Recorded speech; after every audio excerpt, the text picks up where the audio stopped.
Reserve bank ఉంచుకోవాలనుకోవడంలో తప్పేం లేదు. Land bank అనేది ఉండాలి.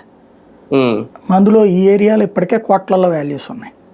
అట్లాంటప్పుడు ల్యాండ్ బ్యాంక్ అనేది లేకపోతే కనుక ఫ్యూచర్లో అమరావతి సెట్ అయ్యాక ల్యాండ్ బ్యాంక్ తయారు చేయలేరు. ఆ ఉద్దేశంతోనే చేస్తున్నారు.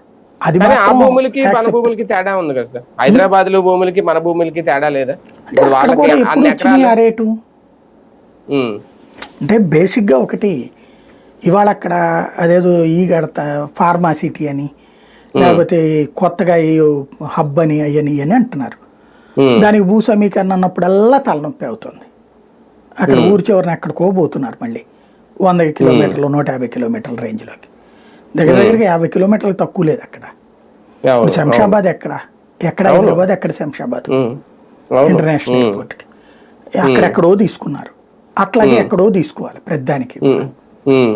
అలాగా కాకుండా ఇప్పుడు ఏ పాత బస్తీలోనూ తీసుకోలేరు కదా, ఏ జూబ్లీ హిల్స్లోనూ తీసుకోలేరు కదా.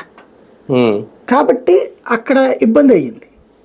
సరే అవర్ ఎక్స్పాన్షన్ జరిగింది మహానగరం కాబట్టి. ఇప్పుడు ఇక్కడ మహానగరం ఎప్పుడు తయారవుద్దో తెలియదు. అదే అంటున్నాను నేను. అవును, ముందు మనం భూమి సేకరించుకుని దగ్గర పెట్టుకుంటే బెటర్ అన్నది ఆయన ఆలోచన. అందులో నాకైతే తప్పు అనిపించట్లేదు. కాకపోతే ఏంటంటే డబ్బులు ఇచ్చి తీసుకోవాలి. వాళ్ళని అన్యాయంగా అట్లాగా రోడ్డును పెట్టేసేసి ఉన్నటువంటి భూమి నాకు ఇచ్చేసేయి నువ్వు అంటే ఎట్టా కుదురుతుంది? కానీ ఎంత పెద్ద ప్లానింగ్ సార్, ఇన్ని వేల ఎకరాల్లో నిర్మాణాలు ఇవన్నీ పూర్తి చేయడం అనేది